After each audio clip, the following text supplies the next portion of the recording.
Hi, everyone, and welcome to the Owl Pod, the official podcast of Temple Athletics. I'm your host, Kevin Copp, and our guest today is Temple field hockey legend Cherifa Howarth.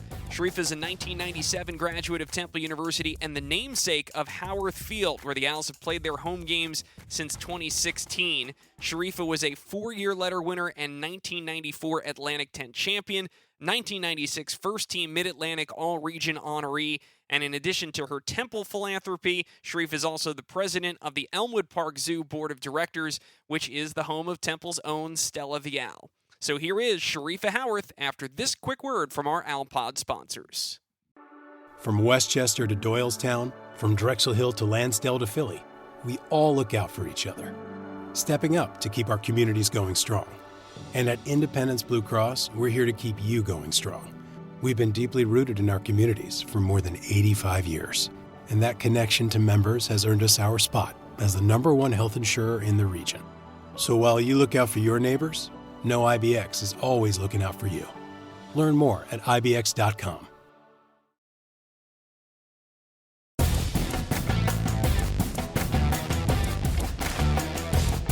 What's up? How's it going? I was just thinking to myself, I said, I need to tell Kevin that I want to take Sarah Deck's job. You want it? She's so good. She is good. She's really good. That's the only game she's doing for us this year, though. Why? She's just, work and life, Busy. Yeah, but we've got a handful of people. I do have a date if you want to do one. Yeah, what is it? I've got an open date. Where is it? Sunday, October 12th, Lock Haven. Done. All right. Cherifa. So how's the kiddos? They're good. We just had first day of second grade for the big one and first day of pre-K for the little one. So it's just... I feel like the little one was just born. I do too, yeah. So we had the older one went, skipping in, couldn't wait to get there, wanted to be the first one in the classroom, and the little one cried the whole way. So, that's... Salt and vinegar. Yeah. They're going to be total polar opposites. That is really indicative of how it goes, yeah. Your one's in college, right? So Cross just left Tulane, transferred, and now he's at LaSalle. Oh, okay. He is starting their inaugural season since the sport was cut. Oh, that's good. Are you happy about that?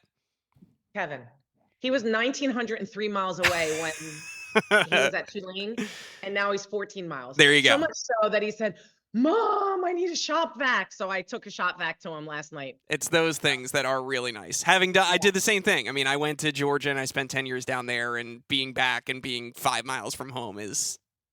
Just wait until you have kids, then it's all the difference in the world, Yeah. It's priceless because then you can get help. All right, well, I know you've got to get to Limerick, so I don't want to keep you, but you're the first Temple alum that we have talked to. So I think you have obviously a great perspective about what Temple was like in the 90s and then continuing to be a part of it through today, I think gives you a really interesting perspective. So let's back all the way up. Now, you are originally from around here, right? So I'm originally from Ambler. I went to Wissahickon High School. Very aware of Temple because, of course, it was in Ambler as well. We have an Ambler campus. Right. So I knew all about Temple. And the coach that was here during that time, Michelle Madison and Pam Buston. Michelle just retired from UVA. She was coach of the year many, many times. And Pam Buston is currently the Duke head coach. So I was recruited by two stud female athletes and coaches in their sport.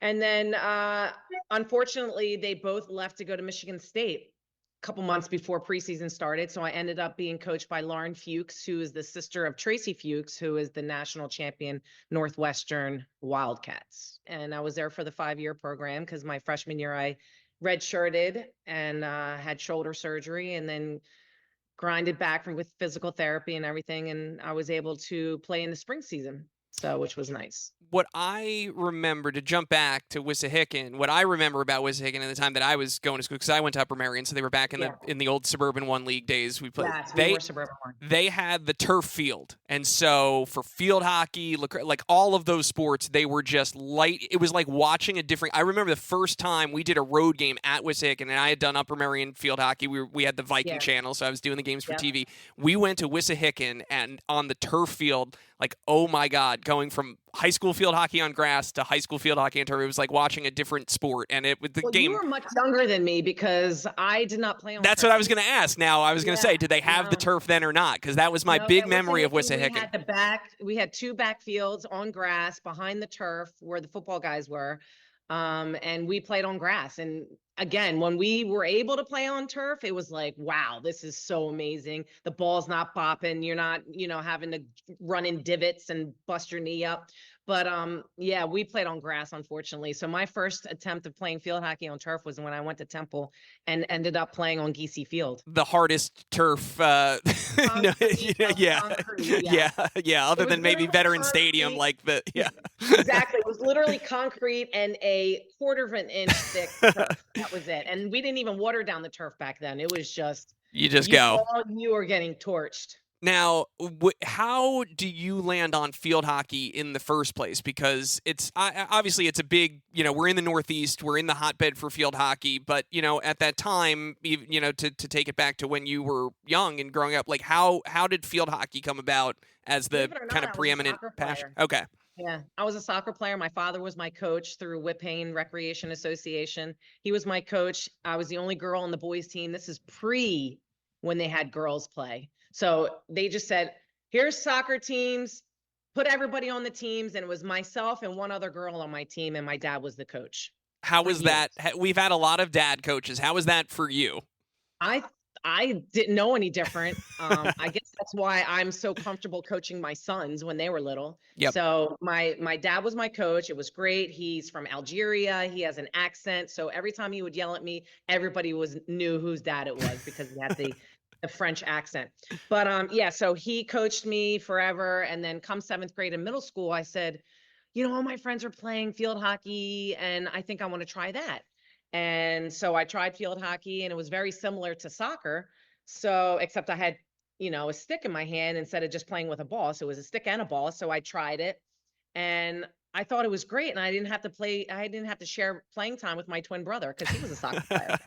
So I decided to jump on field hockey in 7th grade. Was there a transition in, I know it's different when you're all young kids, but you're playing as a girl on a boys team, preeminently boys team, to finally having like an all girl. It's a different, it's a different environment. Was that a transition? No, it wasn't. It actually gave me a really a head above everybody else because I was already very aggressive. And then playing against boys, it made me even worse. So playing with girls, I was like, this is so much easier than playing against the guys. So I found out that 1, I was aggressive, and 2, I like to body check because in soccer you're allowed to, but in hockey you're not allowed to use your body. But it made me it made me aggressive and it made me hungry for, possession of the ball because that's what I wanted. I was like focused on the ball. I wanted the ball and that was it, and anything that was in my way, I was running you over. And I was always bigger than everybody else. As you look and you move your way up, you're getting closer to college. I imagine certainly at the point you're picking the sport up in the 7th grade or whatever, you're not thinking about this is going to be my ticket to go to college or to play. What was the landscape at that point? At what point did it become realistic to think, oh, this is actually something that I can do and there's scholarships here? I mean, we're still not terribly far removed from the advent of Title IX, and 82 is kind of the year when everything changed. I mean, we're only a decade or so into that at this point that you're doing this, so it's not what it is today. What was that landscape like for you? Well, if you talk about Title IX, 1982, right? I did not know I even wanted to go to college and play a sport until 92. So I was 10 years out. So 92, I was a junior in high school. I went to the Junior Olympics. And that's when I was kind of like, wow, this is a lot of fun. You could travel, you could meet new people. I was on a team with different people. It was exciting. I had a different coach. Matter of fact, my coach for the Junior Olympics is currently still the head coach at Drexel, Denise Zelniak. Oh, wow. She was my Junior Olympics coach in 1992. So every time she sees me, we kind of giggle that she recruited me to be on the Junior Olympic team. And then I was playing against her at Drexel. And then now here we are, Temple's playing against Drexel still. But yeah, so that's when I started. So we had like this coaches clinic where a lot of these coaches were there, and that's where I met Michelle Madison and the St. Joe's coach, Michelle Finnegan, and all these different coaches were around. And I was getting recruited by a lot of these teams. And finally, I was like, you know what? I want to play for Temple because it's far enough away from home. It's close enough away from home. It's gritty. And I needed to be humbled because I told you before, I was very aggressive. I thought I knew it all. I was a little bit of an asshole. I needed to be humbled. So I ended up going to Temple, and the rest is history. And I just fell in love with the culture, fell in love with all of that. But it really wasn't until 1992 that I was like, wow, I can actually play Division I field hockey and not get paid for it, but have my education paid for it and leave college, which nobody left college debt free. Right. Right. Which was Well, you mentioned the grit of Temple. I think that's something that we're going to come back to a lot in this conversation. But I think it's also important to kind of table set because my first time stepping on the campus was to go to the Leocore Center for a Kelly Clarkson and Clay Aiken concert. My high school girlfriend, big American Idol fan. So that was my first time. This would have been what, 01, 02. And then I come back for the first time as an intern in 07, and I started working here in 15. And just in those 6-8 year increments, how much campus has changed.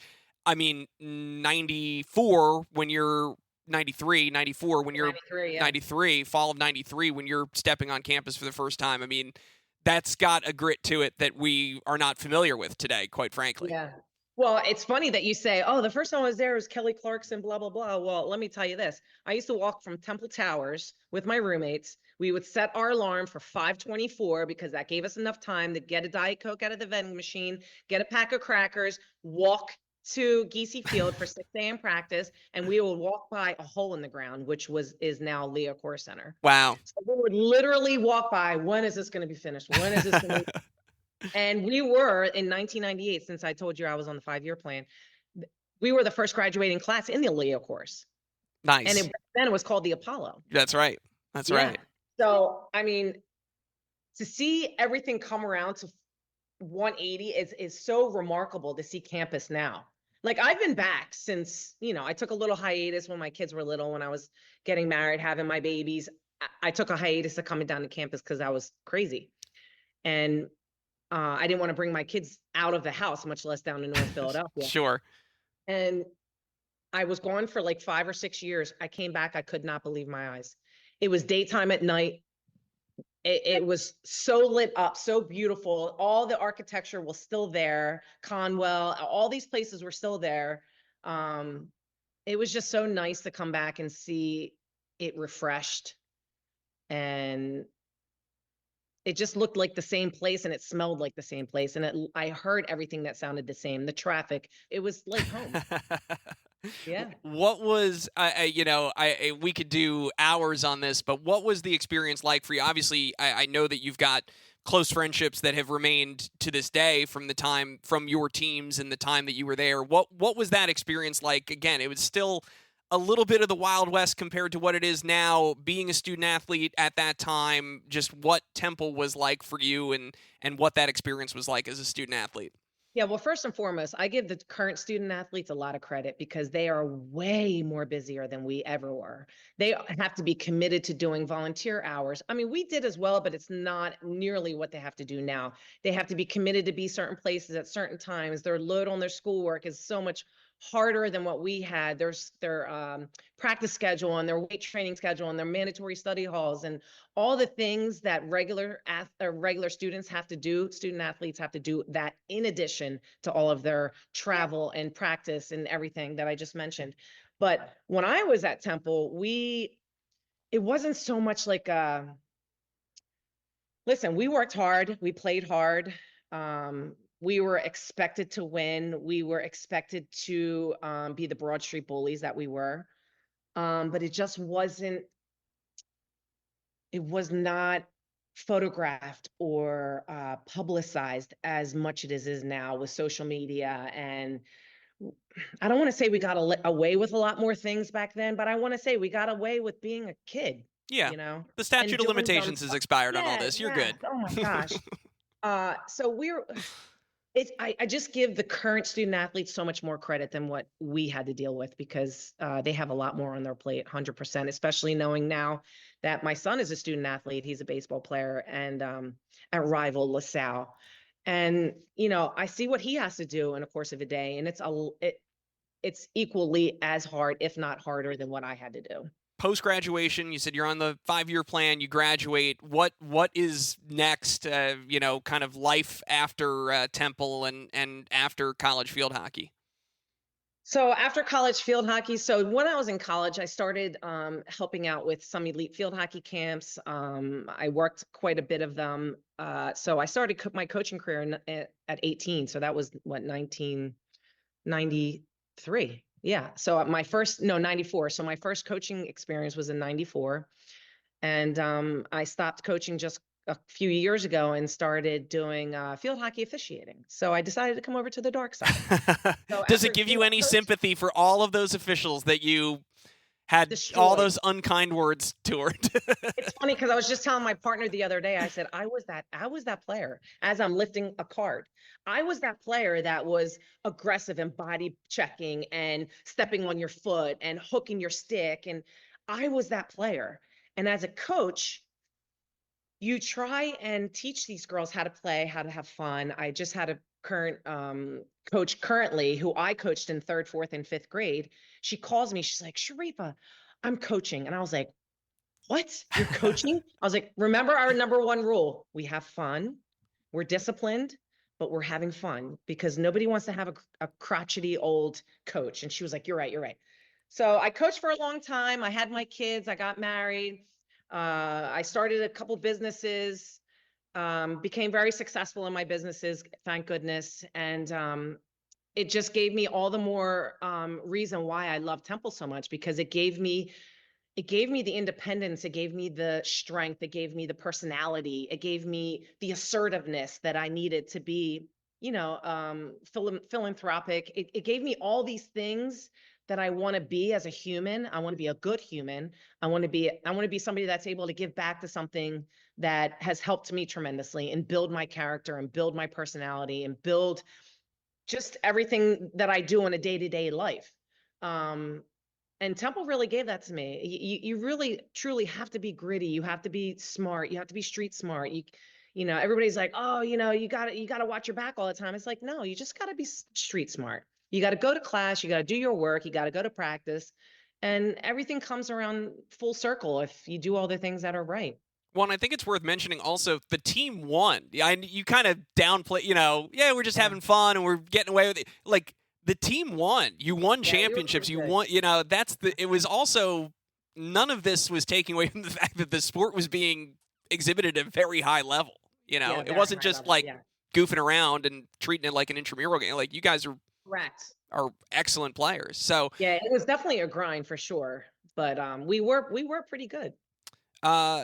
You mentioned philanthropy, and obviously I think that's a nice segue. Howarth Field, which bears your name, opens in 2016. At what point, obviously it's a big construction, but you want to talk about holes in the ground. It's a big construction project for years leading up to that. At what point are those conversations happening? Do you get in the loop when, hey, the team's going to move from Giese, we're going to take over the old William Penn, we're going to build this new complex? At what point do you get approached and involved in the development of all of that? So, I guess it also, think about it. I don't even know what year it was. Maybe it was 2010. I was able to provide the scoreboard on Giese Field, which I think is still currently there. It is. So that was like my first touch of giving back to Temple. They needed a scoreboard. They contacted me. Would I be willing? I said, absolutely. So the scoreboard was the first and foremost thing. Then we were trying to move the girls out of the main locker room in Pearson and give them their own space. So, even back in the day when I was there, all the women's sports were in the same locker. Fencing, soccer, field hockey, you name it, we were all in there. Gymnasts, track and field, all of us. And the current coach at that time, Amanda Janney, she was trying to get them their own space, because where she came from, she was at Wake Forest and everybody had their own space. So I said, okay, I'll help you with that. So we found a room. decked it all out in Temple Field Hockey. I was there with my two young boys at the time. I think they were only 4 and 5 years old back then, and was able to have a grand opening of the women's field hockey lounge locker room. So that was really exciting. Then I get a phone call about the Diamond Gems needing, I don't know, I forget what they needed, but they wanted something like shirts or something. I was like, great, I'll give them shirts. Then the crowd wanted those large flags that draped over in Leo Chorus. So it was a TIFO. So they were like, Cherifa, we need a TIFO. And I was like, all right, let's get a TIFO. I wasn't quite sure what it was. So did that for, I can't even remember the gentleman's name, but he was a big Temple cheerleader. So we did that. And then I think it was Pat Kraft that was like, so Pat Kraft, who came to us and now he's at Penn State, said, Cherifa, I need your help. I said, what's up? He said, we just took over the William Penn. We're going to build a Olympic sport complex. And I was like, okay, how much? And he was like, well, since you said, I said, you're not going to bring me into this meeting if you're not going to ask me to help you. He was like, yeah. So he was like, so he showed me this whole thing and it said Howarth Field. I was like, oh, I was so excited. I was like, that looks so good. And it's so full circle again, because North Broad Street is a life lesson. It really, truly is. It is a life lesson. I used to go through that area where the field is right now.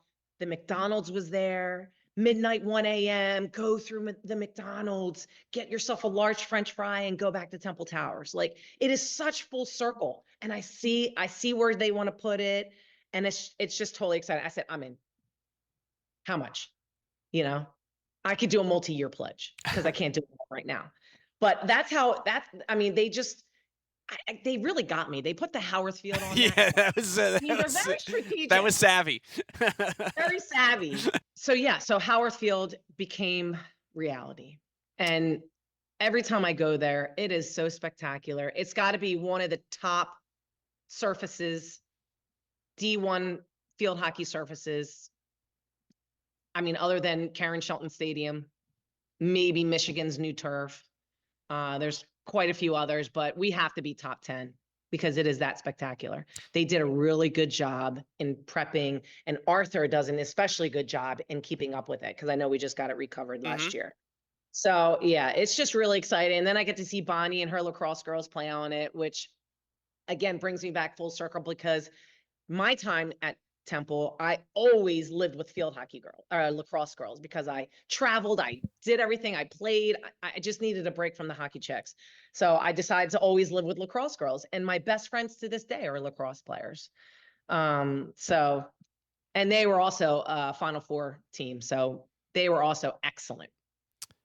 You talk about the feeling of, seeing your name stitched into the turf being literally, integral to the creation of this place. And you're right, it is wonderful. I wonder is there ever a little bit of I don't want to make it like a kids these days type of thing, but I mean, you talk about coming from Geesey Field and playing on a hard as concrete surface and having nothing and sharing a locker room. And now they have so much. It's so beautiful and it's so wonderful.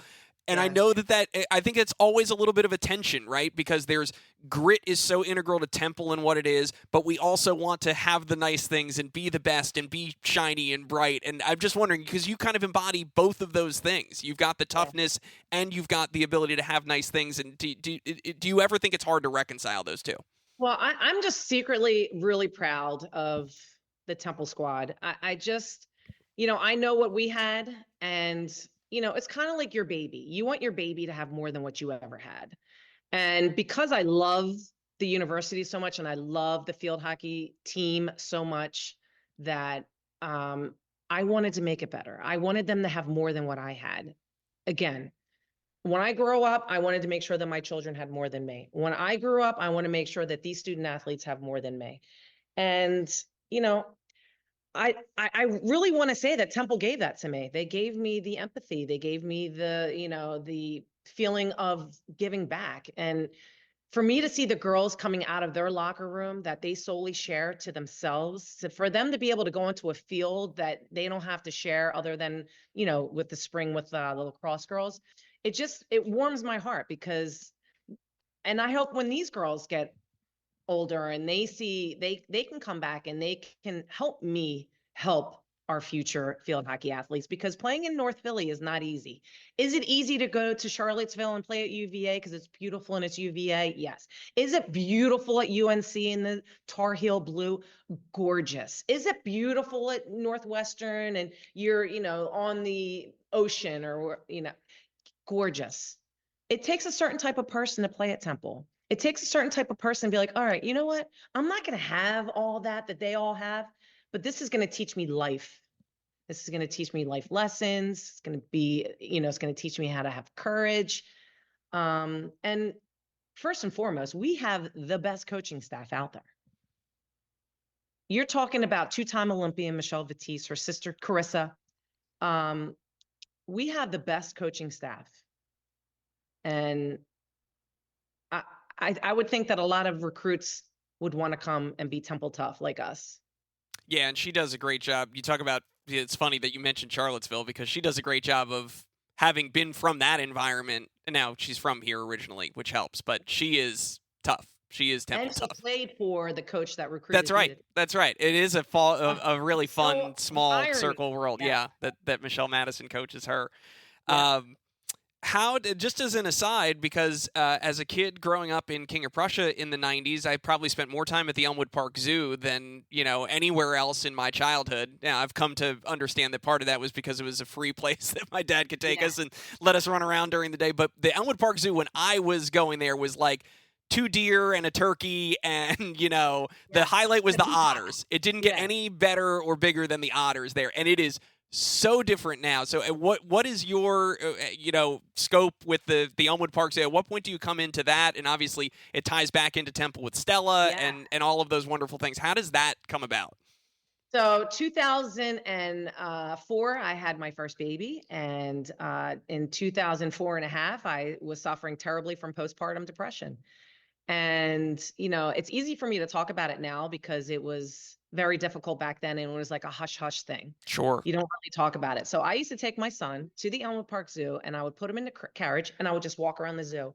And I would be like, why aren't there any animals here? Why is there so much trash all over the place? What are we doing?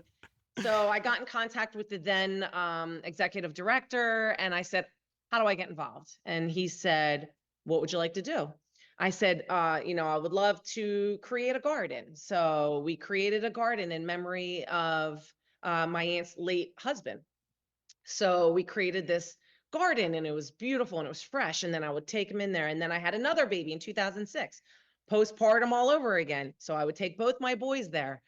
And by 2009, I said, I need to be on the board because I don't see, I guess that's the alpha in me. And I just wanted to see more faster. I wanted to see things changed faster and how I wanted to see it to be changed.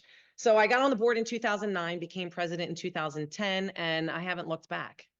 It is remarkable I mean, it's funny. There's a through line with all of these different, you like things. Like there needs to be a visible, tactile, something that you can see and touch and experience. And the Elmwood Park Zoo is, I mean, my kids go there now. My parents have since moved out of King of Prussia. We just finished a $41 million welcome center. Oh my God. It's so nice. Admission suite.